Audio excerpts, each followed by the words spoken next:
Hello and welcome back to Gapey's Garden. Today I wanted to show you my 2020 wall calendar that I designed this year. And I do one of these every year, but this is the first year I've done one with chili peppers. So in this one I've got some photography from some of the chili peppers that I've grown over the last 3 or 4 years. And they're in order by what I think is to be their heat level. So we're starting off January here with the bell pepper that has no heat at all. And this is an orange bell that I grew probably at least 3 or 4 years ago. I haven't grown bell peppers for quite a few years because they're just not very productive for me. I might try growing a smaller bell variety like a Cajun bell maybe next year. That might be more productive, but it was a good tasting pepper. I just wish it was more productive. And then February we have the Reza Macedonian, and this pepper is one I grew last year, and it gets this corking is what they call it on them, and they're really good sized pepper, and I really enjoyed it. It was really productive as well, and it's not so great as a fresh pepper, but it is a really good pepper for sauces and powders and any cooking applications. And then next up we have the Brazilian Starfish, and this is one I grew I think 2 years ago, and this is not a very big pepper, so it's super productive and it's really tasty. Very sweet pepper with a little bit of heat in the middle. And then next up we have my favorite pepper that I started growing last year is the Korean gochu. And this is what people use to make kimchi, and it makes a great powder, great sauce, great fermented cabbage. There's so much you can do with this pepper. It's great fresh as well. But I usually grow different varieties every year, but this is one pepper that I am going to be growing every year for sure. And this is also very productive. I only grew one plant this year, and I got tons of peppers off of it. And then next up for May we have Kangstar's White Thai, and this is a really fun pepper. There's so many different shades when the pods are starting to ripen. They start out this white color, and then they start getting a little bit of orange. You can see on this one. Some of them have purpling. I think the more sun it gets, the more purple you'll see. Since I grew these in a greenhouse, it doesn't get a lot of direct sunlight, so we just have a little bit of purpling on these, and then eventually they'll turn red. But once they turn red, they start getting soft, so they're best picked when they're the orange color.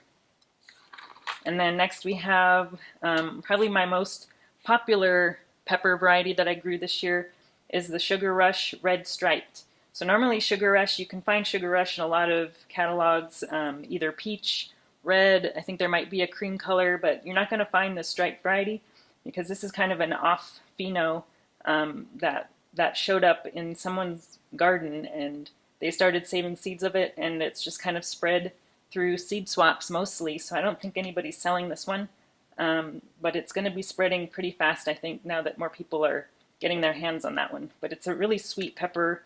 It's also got some pretty good heat, but it's a really great pepper. If you haven't tried any of the Sugar Rush peppers, you can't go wrong. They do take a little bit longer to ripen, but they're well worth it. And then next we have red Fatali.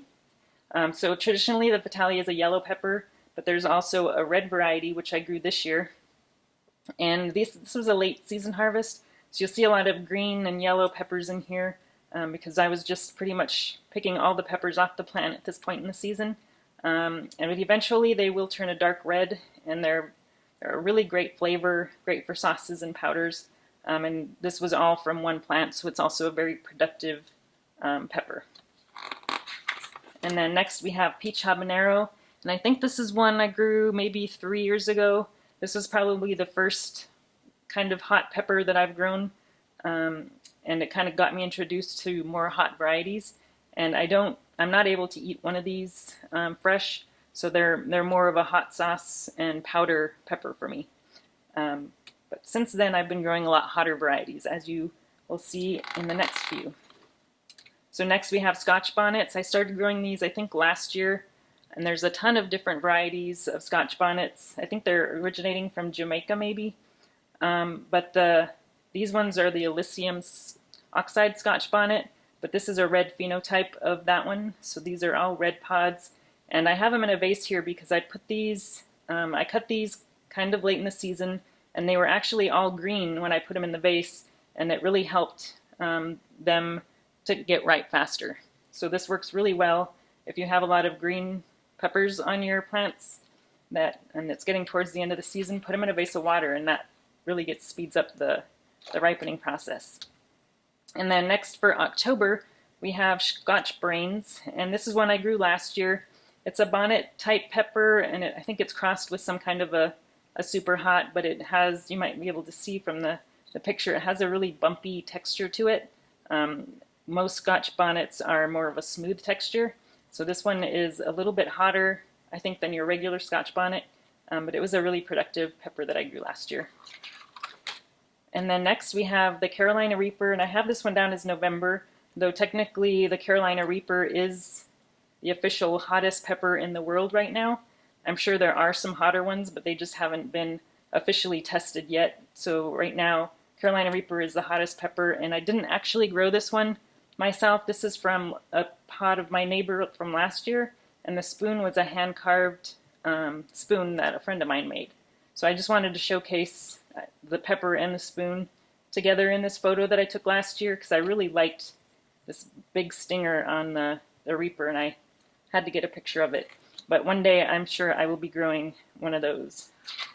And then the last one I have is the Black Panther, and I really don't know for sure if it's hotter than a Carolina Reaper, but all I know is I grew this one this year and it was incredibly hot.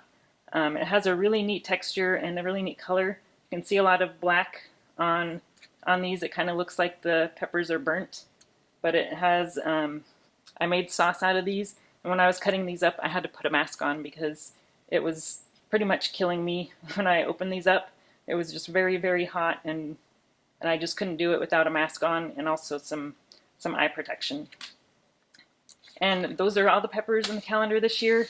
I do have some available on Etsy, so if you're interested in one of these, you can go there. I'll put a link in the description and get yourself one of these calendars before they sell out. Thanks for watching, and I'll talk to you guys again soon.